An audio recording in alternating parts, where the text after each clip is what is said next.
Shabbat Shalom, brothers and sisters in Yeshua. We're finally back for another scripture reading.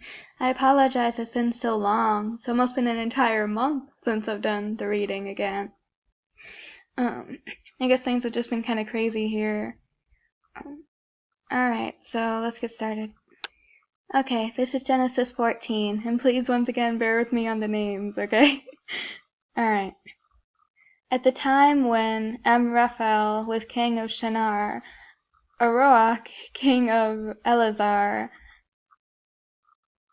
Kedorlaomer, king of Elam, and Tidal, king of Goyim. These kings went to war against Bera, king of Sodom, Bersha, king of Gomorrah, Shinab, king of Admah, Shimber, king of Zeboim, and the king of Bela, which is Zoar. All these latter kings joined forces in the valley of Siddim. Alright, that's the Dead Sea Valley.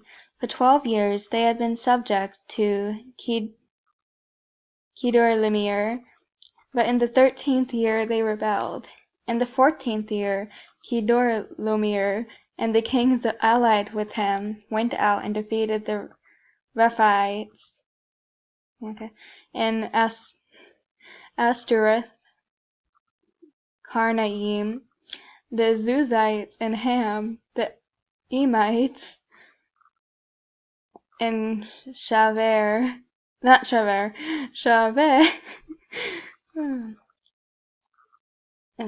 don't know how to pronounce that one. Okay. And the Horites in the hill country of Seir, as far as El Paran near the desert. Then they turned back and went to En-Mishpat, that is KODESH, and they conquered the whole territory of the Amalekites, as well as the Amorites, who were living in Hazon Tamar. Then the king of Sodom, the king of Gomorrah, the king of Admah, the king of Zeboim, and the king of Bela, that is Zoar, marched out and drew up their battle lines in the valley of Siddim against Kedorlaomer, king of Elam, Tidal, king of Goyim, Amraphel, king of Shinar, and Arioch, king of Elazar. 4 kings against 5. Now the valley of Siddim was full of tar pits, and when the kings of Sodom and Gomorrah fell, some of the men fell into them, and the rest fled to the hills. The 4 kings seized all the goods of Sodom and Gomorrah, and all their food. Then they went away. They also carried off Abram's nephew Lot and his possessions, since he was living in Sodom. A man who had escaped came and reported this to Abram the Hebrew. Now Abram was living near the great trees of Mamre the Amorite, a brother of Eshkol and Aner, all of whom were allied with Abram. When Abram heard that his relative had been taken captive, he called out the 318 trained men born in his household and went in pursuit as far as Dan. During the night, Abram divided his men to attack them, and he routed them, pursuing them as far as Hobeh, north of Damascus. He recovered all the goods and brought back his relative Lot and his possessions, together with the women and other people. After Abram returned from defeating Kedorlaomer and the kings allied with him, the king of Sodom came out to meet him in the valley of Shaveh, that is the king's valley. Then, I don't know how to pronounce that, sorry. King of Salem brought out the bread and wine. He was the priest of Yah Most High, and he blessed Abram, saying, Blessed be Abram by Yahweh Most High, creator of heaven and earth, and praise be to Yahweh Most High, who delivered your enemies into your hand. Then Abram gave him 1/10 of everything. The king of Sodom said to Abram, Give me the people and keep the goods for yourself.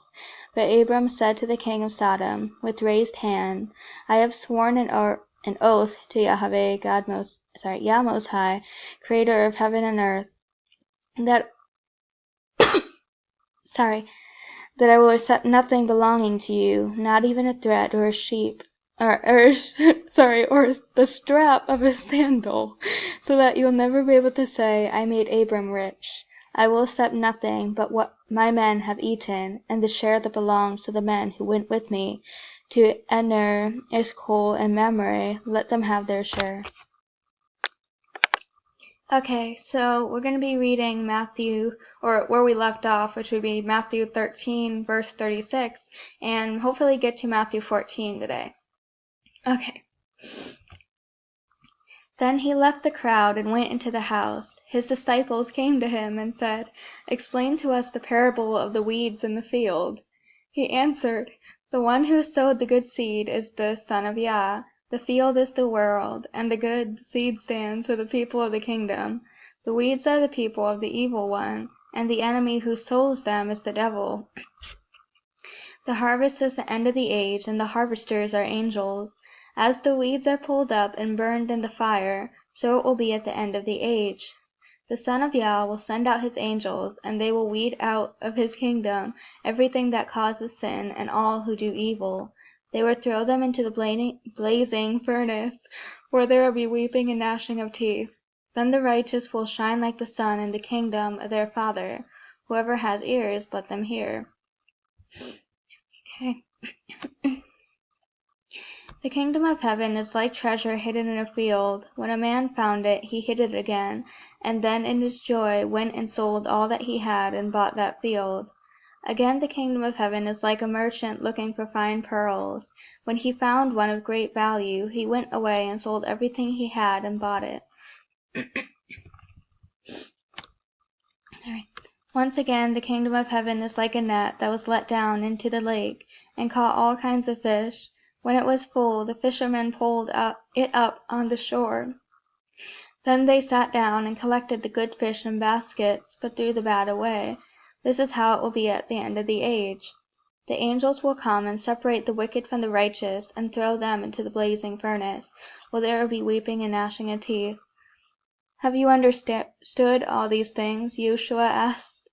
Yes, they replied. He said to them, Therefore every teacher of the law who has become a disciple in the kingdom of heaven is like the owner of a house who brings out of his storeroom new treasures as well as the old. When Yahushua had finished these parables, he went on from there. Coming to his hometown, he began teaching the people in their synagogue, and they were amazed. Where did this man get this wisdom and these miraculous powers? They asked. Isn't this the carpenter's son? Isn't his mother's name Mary? And aren't his brothers James, Joseph, Simon, and that'd be Judah, but aren't all his sisters with us? Where then did this man get all these things? And they took offense at him. But Yahushua said to them, A prophet is not without honor except in his own town and in his own home. And he did not do any miracles there because of their lack of faith. Okay, Matthew 14. At that time, Herod the Tetrarch heard the reports about Yahushua, and he said to his attendants, This is John the Baptist. He has risen from the dead. That is why miraculous powers are at work in him. Now Herod had arrested John and bound him and put him in prison because of Herodias, his brother Philip's wife. For John had been saying to him, It is not lawful for you to have her. Herod wanted to kill John, but he was afraid of the people because they considered John a prophet. On Herod's birthday, the daughter of Herodias, danced for the guests and pleased Herod so much that he promised with an oath to give her whatever she asked. Prompted by her mother, she said, Give me here on a platter the head of John the Baptist.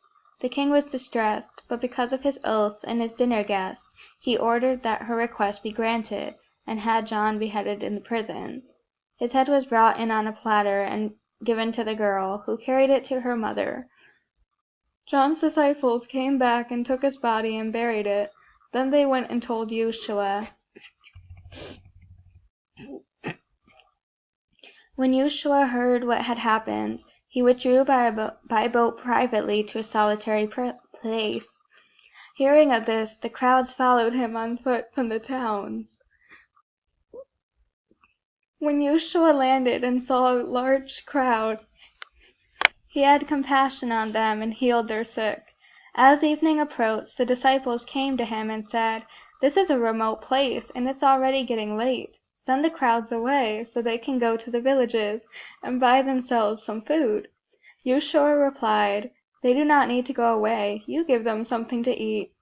"We have here only 5 loaves of bread and 2 fish," they answered. "Bring them here to me," he said, and he directed the people to sit down on the grass. Taking the 5 loaves and the 2 fish, and looking up to heaven, he gave thanks and broke the loaves. Then he gave them to the disciples, and the disciples gave them to the people. They all ate and were satisfied, and the disciples picked up 12 basketfuls of broken pieces that were left over.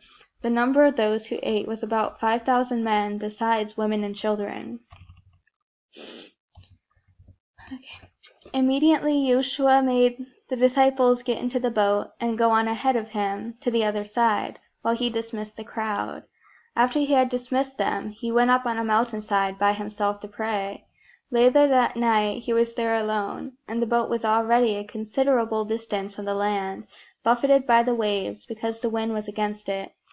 Shortly before dawn, Yahushua went out to them, walking on the lake. When the disciples saw him walking on the lake, they were terrified. "It's a ghost," they said, and cried out in fear. But Yahushua immediately said to them, "Take courage, it is I. Don't be afraid." "Lord, if it is you," Peter replied, tell me to come to you on the water." "Come," he said.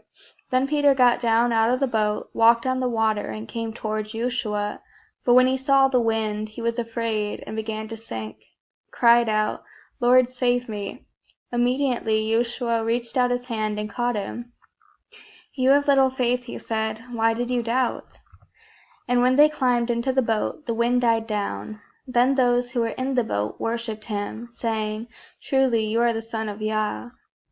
When they had crossed over, they landed at Gennesaret, and when the men of that place recognized Yahushua, they sent word to all the surrounding country. People brought all their sick to him, and begged him to let the sick just touch the edge of his cloak, and all who touched it were healed. And that's the end of this Shabbat reading. Alright, so that was the end of that Shabbat reading. And I'm sorry if I was I don't know. Thank you for bearing with me with the trying to pronounce the names. And if I was giggling, it's because it is kind of funny or fun to try and pronounce them if I don't know, the correct pronunciation. Alright, well, love you all very much, brothers and sisters. Keep holding on. I know everyone's going through a very, very tough time right now, and the attacks, warfare, and trials have increased. I don't know. To me, it feels like 10 times more, but it's all for Yah's glory, and in the end, it will be worth it. Yahushua will come very, very soon now. Look how fast things are going. Alright, well, love you all, and shalom.